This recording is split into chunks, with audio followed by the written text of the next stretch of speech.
ప్రాణహాని లేకపోయినా రామ్ సీతల మధ్య ఎడబాటు రావచ్చు.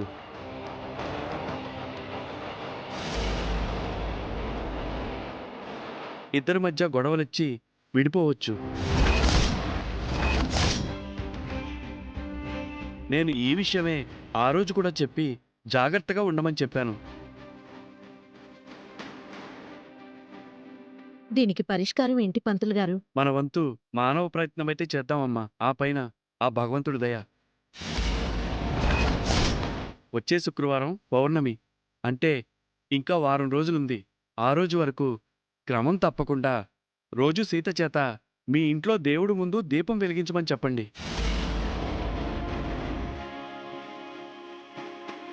పౌర్ణమి రోజు ఉదయం నుంచి ఉపవాసం ఉండి ఆ రాత్రి ఈ గుడికొచ్చి గుళ్ళో భార్యాభర్తల్ని నిద్ర చేయమని చెప్పండి.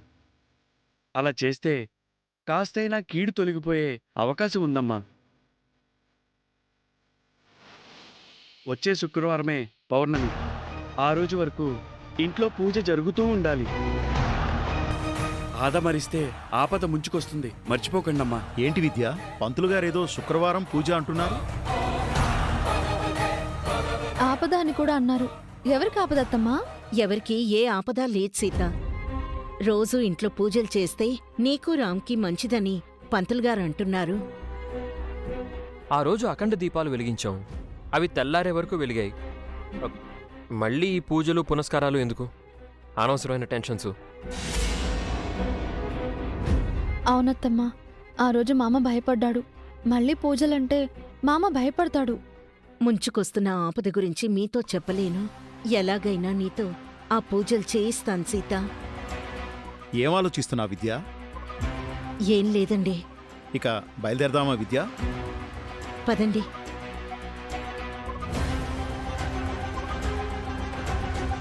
మీరు చెప్పినట్టు చేస్తాను పంతులు గారు. రోజు నా కోడలతో ఇంట్లో దీపం పెట్టించి పౌర్ణమి నాడు ఆ ఇద్దరితో ఉపవాసం చేయించి ఈ గుళ్ళో నిద్ర చేయిస్తాను. సరేనమ్మా, శుభం భూయాత్. సీతకు ఎవరి వల్ల ఆపదొస్తుంది? సీతకు కీడు చేసేదెవరు? సీతారాములని విడదీసేదెవరు?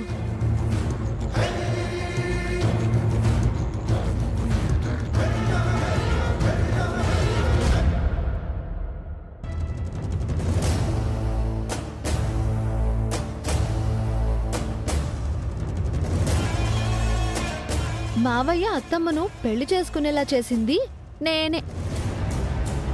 ఈ రోజు మావయ్య మీ గదిలో లేకుండా పోయారు. రేపు మీరే ఇంట్లో లేకుండా పోతారేమో అనిపిస్తుంది.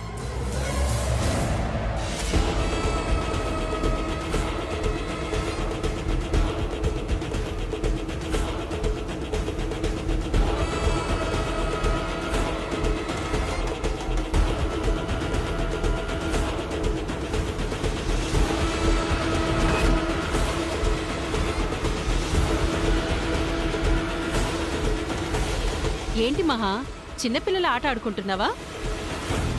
నీ కోపాన్ని ఆ ఫోటో మీద చూపించావు. నేనీ ఫోటోని చించలేదే, సీతారాములని విడగొట్టాను. ఫోటోలో సీతారాములని వేరు చేస్తే వాళ్ళు విడిపోతారా? నిజంగా చిన్నపిల్లలాగే మాట్లాడుతున్నావు మహా. వీళ్ళని ఫోటోలో విడదీసినట్టు ఫ్యూచర్లో విడదీస్తానని సింబాలిక్గా చెప్పాను. ఈ మాట సీతారాముల పెళ్ళైనప్పటినుంచి చెప్తూనే ఉన్నావు. ఇప్పటి వరకు వాళ్ల మధ్య ఇంచు గ్యాప్ కూడా తగ్గలేదు. ఇప్పుడు సీరియస్గా చెప్తున్నాను, సీతారాములని విడగొట్టకపోతే నన్ను సీత ఈ ఇంట్లో లేకుండా చేస్తుంది. అంటే సీతకు భయపడుతున్నావా మహా? జాగ్రత్త పడుతున్నాను. రామ్ని పెళ్లి చేసుకొని సీత ఈ ఇంట్లో అడుగు పెట్టిన క్షణం నుండి ఈ క్షణం వరకు నాకు మనశ్శాంతి లేకుండా చేసింది. నాకిష్టమైన మధుమితను ఈ ఇంటి నుంచి పంపించేసింది. నాకు ఇష్టం లేని సుమతిని ఇంట్లో తెచ్చిపెట్టింది. సీత సుమతిలు కలిసి నాకే ఎసరు పెట్టారు. నన్ను ఇంట్లోంచి పంపించే ప్లాన్ చేస్తున్నారు. అప్పుడు నువ్వు విడగొట్టాల్సింది సీతను సుమతక్కను కదా. రామ్ సీతల్నెందుకు? సీత బలం సుమతి కాదు, రామ్. సీతకు నాపై చాలా కోపం ఉంది. సుమతి కోసం కాకపోయినా తన కోసమైనా నన్ను ఈ ఇంట్లో ఉంచి పంపించేస్తుంది. అందుకే నేనొక స్కెచ్ వేశాను. ఏంటి మహా ఆ స్కెచ్? సీతని రామ్ చేతే ఇంట్లో ఉంచి గెంటించే ప్లాన్ స్టార్ట్ చేశాను.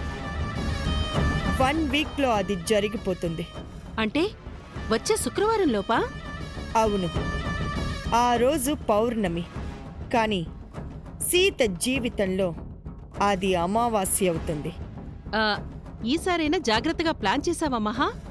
ఎందుకంటే నీకు కార్ యాక్సిడెంట్ అవటం నీ ప్లానే అని వాళ్ళకి తెలుసు. కానీ అందులో నువ్వే ఇరుక్కుపోయావు. ఇప్పుడు కూడా అలాగే జరిగి సీత బదులు నీకు అమావాస్య మొదలవుతుందేమో చూసుకో.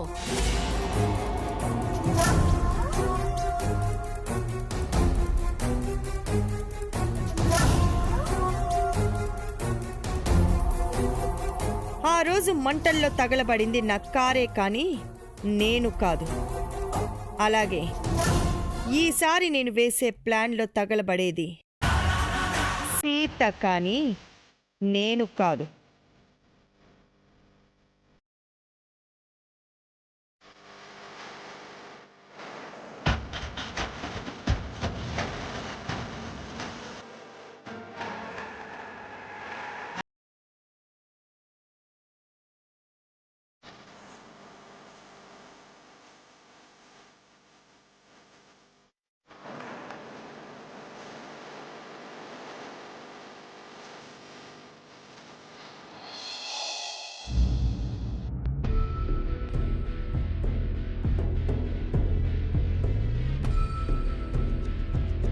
Good morning madam.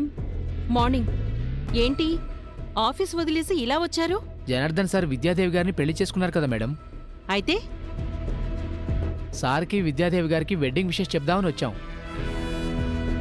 వీళ్ళకింకా మహా తిరిగొచ్చినట్లు తెలీదనుకుంటా. సార్ని విద్యాదేవి గారిని పిలవండి మేడం, విశేష్ చెప్పి వెళ్ళిపోతాం. విషెస్ చెప్తారా? చెప్తాం మీ సంగతి. మీరు కూర్చోండి, ఇప్పుడే పిలుస్తాను. జనార్దన్ మామయ్య సుమతి అత్తమ్మ పొద్దున్నే గుడికి వెళ్ళారు కదా. అర్చన అత్తయ్య ఎవరిని పిలవడానికి వెళ్తుంది? కొంపదీసి మహాలక్ష్మి అత్తయ్యనా? చిన్నత్తయ్య ఏదో ప్లాన్ చేసినట్టుంది. చెప్తా.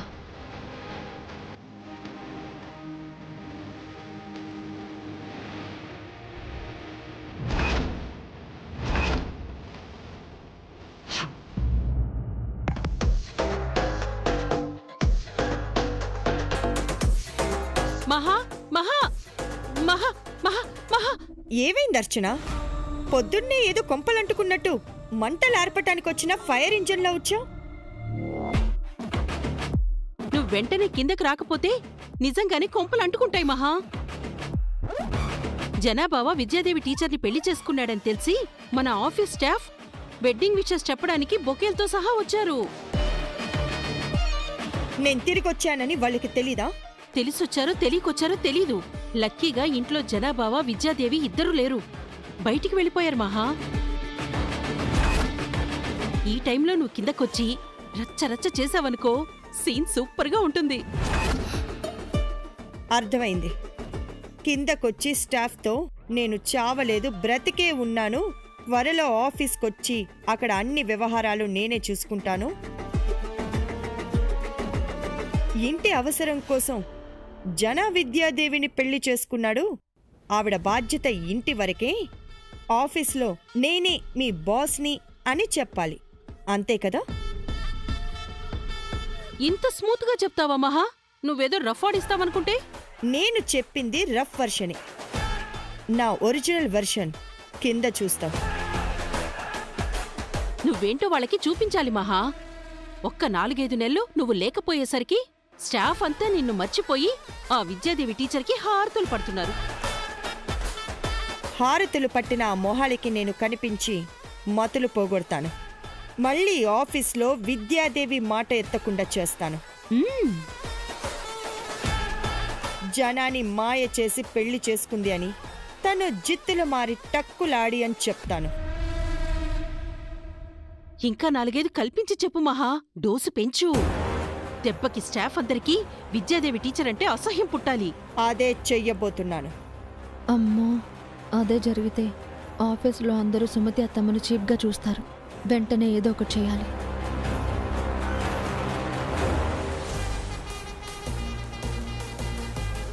అబ్బా చాలే మహా, ఇలాగే లూజ్ హెయిర్ వదిలేసాయి, అందంగా ఉంటుంది. అంతేనంటావా? అంతే మహాపద. ఆలస్యం చేయకుండా రా, కిందకెళ్ళిపోదాం. పద మహా, పద. సరే పద. ఏంటి మీరందరూ చెప్పా పెట్టకుండా డైరెక్ట్గా ఇంటికి వచ్చేసారు? ఆ బొకేలేంటి? జనార్దన్ సారు విద్యాదేవి గారిని పెళ్లి చేసుకున్నారు కదా మేడం, బొకే ఇచ్చి అభినందిద్దామని వచ్చాం. అయ్యో అలాగా? కానీ ఇప్పుడు ఎలాగా? ఏమైంది మేడం? మీరు మంచి ఉద్దేశంతోనే వచ్చారు కానీ విషయం తెలుసుకోకుండా వచ్చారు. ఏ విషయం మేడం? మా మహాలక్ష్మి అత్తయ్య ఉంది కదా, ఆవిడ లేదు కదా. అదే యాక్సిడెంట్లో చనిపోయింది కదా. అందుకే కదా జనార్దన్ సారు విద్యాదేవి గారిని పెళ్లి చేసుకున్నారు. మీకు అంతవరకే తెలుసు, అసలు విషయం తెలీదు. తెలిస్తే ఏమైపోతారో పాపం. ఏం జరిగింది మేడం? చనిపోయిన మా మహాలక్ష్మి అత్తయ్య ఈ ఇంటి మీద ప్రేమ పోక దయ్యమై ఇక్కడే తిరుగుతుంది. నిజమా మేడం? చనిపోయిన మా మహాలక్ష్మి అత్తయ్య మీద ఒట్టు. ఇంట్లో ఉన్న మా అందరికీ కళ్ళకు కట్టినట్టుగా కనిపిస్తుంది. ఇంట్లో వాళ్ళని ఏం చేయట్లేదు కానీ బయట వాళ్ళు వస్తే మాత్రం అమాంతం మీద పడి గోళ్లతో రక్కి పళ్ళతో కొరికి పీకుతుంది. ఆ మధ్య మా పాలవాడికి, పేపర్ వాడికి, మా పని మనిషిని కూడా చంపి తినేసింది. ఏ టైంలో అయినా ఆవిడ కిందకి రావచ్చు. ఆ తర్వాత మీకేదైనా జరిగితే నాది బాధ్యత కాదు. ముందే చెప్తున్నాను, మీ ఇష్టం.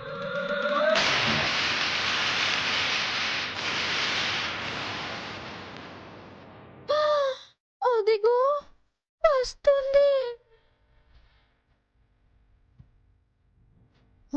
మీకేదైనా అయితే నాకు సంబంధం లేదు.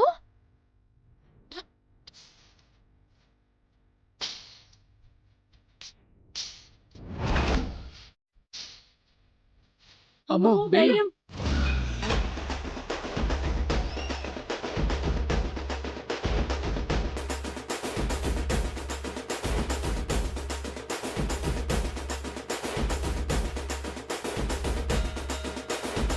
ఆగండి ఆగండి, ఏమైంది? ఎందుకలా పరిగెత్తుకొస్తున్నారు? మీకు పెళ్లి శుభాకాంక్షలు చెప్దామని వచ్చాను సార్. అవునా, లోపలికి రండి. అమ్మో వద్దు సార్, ఇక్కడే విష్ చేసి వెళ్ళిపోతాం.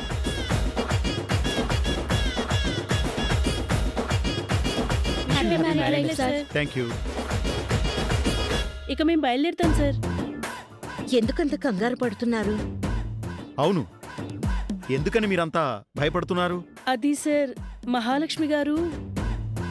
అదే మావయ్య,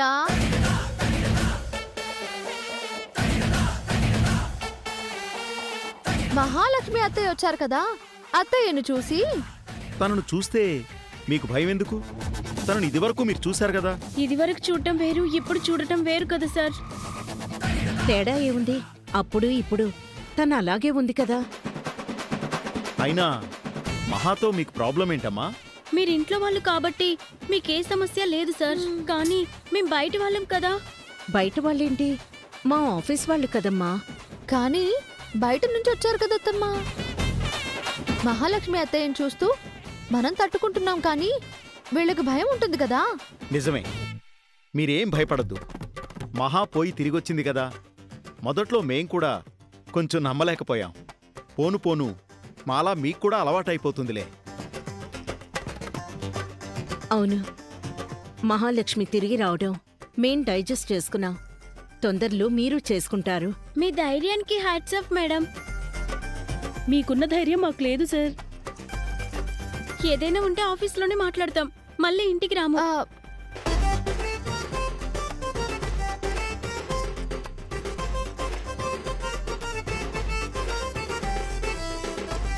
ఏంటి వీళ్ళు విచిత్రంగా మాట్లాడుతున్నారు? ఏమైంది వీళ్ళకి? అదే నాకు అర్థం కావట్లేదండి. ఏమై ఉంటుంది? ఏం లేదత్తమ్మా, మహాలక్ష్మి అత్తయ్య ఆఫీస్ స్టాఫ్ తో చాలా స్ట్రిక్ట్ గా ఉంటారు. భయపెట్టి పనులు చేయిస్తారు. ఇన్నాళ్ళు అత్తయ్య లేదు అని రిలీఫ్ అయ్యారు. ఇప్పుడు తిరిగి వచ్చిందని మళ్ళీ భయపడుతున్నారు. అంతే. మీ గుళ్ళో దేవుడి దర్శనం బాగా జరిగిందా? బాగా జరిగింది. లోపలికి వెళ్ళండి.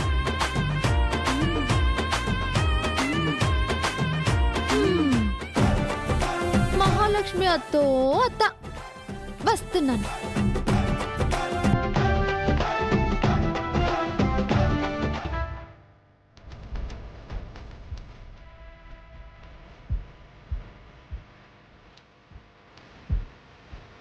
ఏంటి మహా, నీకు బంగారం లాంటి ప్లాన్ ఇస్తే బూడిద పాలు చేశావు. ఆఫీస్ స్టాఫ్ ముందు చెలరేగిపోతావు అనుకుంటే సైలెంట్ గా ఇక్కడికొచ్చి వైలెంట్ గా తిరుగుతున్నావు. ఏమైంది నీకు? అదే నాకు అర్థం కావడం లేదు. స్టాఫ్ అందరూ నన్ను చూసి భయంతో బయటికి పరిగెత్తారు. నేను ఒక్క మాట కూడా మాట్లాడక ముందే వెళ్ళిపోయారు. నాకు అర్థమైంది మహా, స్టాఫ్లో నువ్వు నాటిన భయం స్టాచ్యూలా నిలిచిపోయి ఉంటుంది. ఇన్నాళ్ళు నువ్వు లేవని స్టాఫ్ అంతా రిలాక్స్ అయిపోయినట్టున్నారు. ఇప్పుడు నువ్వు సీన్లో మళ్ళీ ఎంటర్ అవ్వగానే స్టాఫ్ అంతా భయంతో వణికిపోయి ఆఫీస్కి పారిపోయి ఉంటారు. అంతే అంటావా? మరి నువ్వంటే మాటలా మహా? నువ్వు వాళ్లకు పెట్టిన భయం ఎలా మర్చిపోతారనుకుంటున్నావు? వాళ్ళ దృష్టిలో నువ్వు అతివీర భయంకర ఆడ బాహుబలివి. ఆడ కాలికేయుడేం కాదు.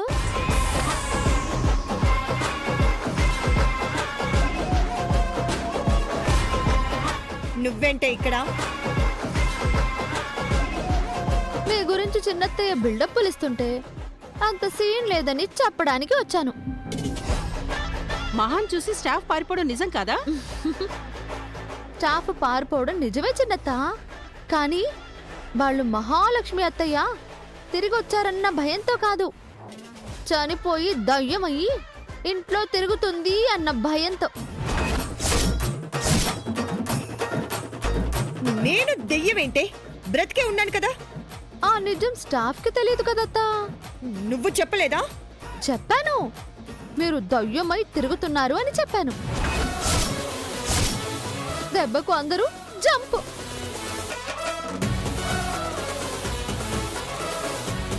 ఆ సిచ్యువేషన్ కి తగ్గట్టు మీ గెటప్ కూడా సూట్ అయింది. మీ జుట్టు గాల్లో ఎగురుతూ మీరు నిజంగా దయ్యంలా కనిపించారు. అందుకే స్టాఫ్ పారిపోయారు. స్టాఫ్ ఇక్కడికి వచ్చినప్పుడు వాళ్ళ ముందు రెచ్చిపో అని నీకు సలహా ఇచ్చింది ఎవరో కానీ వాళ్ళ ఫోటోకి దండ వేసి దండం పెట్టాలత్తా.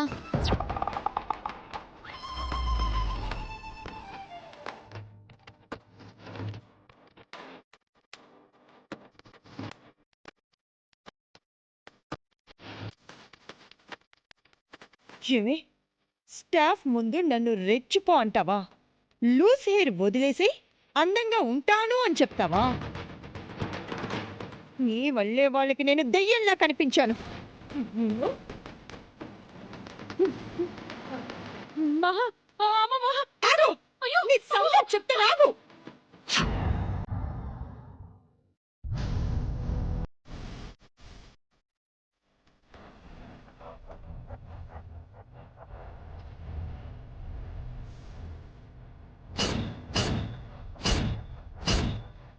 ఏంటి మహా, ఈరోజు వంటలన్నీ నువ్వే చేశావు? ఇంటి మనిషిగా స్థానం నిలబెట్టుకోవడానికి వంట మనిషివైపోయావా? నార్మల్. ఈ ఇంట్లో నా స్థానం ఎక్కడికి పోతుంది? జనాకి ఇష్టమైన వంటలు చేశాను. ఇన్నాళ్ళు తను నా వంట మిస్ అయ్యాడు కదా. జనాభావ మిస్ అయ్యాడని చేశావా లేక మిస్ అవుతాడని చేశావా మహా? ఇంకోసారి ఆ మాట అన్నావంటే మొహం పగలగొడతాను. జన ఎప్పటికీ నావాడే. నిన్న రాత్రి తనే ఆ మాట అన్నాడు. ఇప్పుడు నా వంటలు తింటూ మళ్ళీ అంటాడు. జనాకి నా మీద ఎంత ప్రేముందో నువ్వే చూద్దుగాని. అర్థమైందిలే మహా, ముందు బావని వంటలతో కొడతావు, ఆ తర్వాత బావని నీ రూమ్కి రప్పించుకుంటావు, అంతేగా? నువ్వు ఎలా అనుకుంటే అలా. పద, ఇవన్నీ తీసుకెళ్లి డైనింగ్ టేబుల్ మీద సర్దుదాం.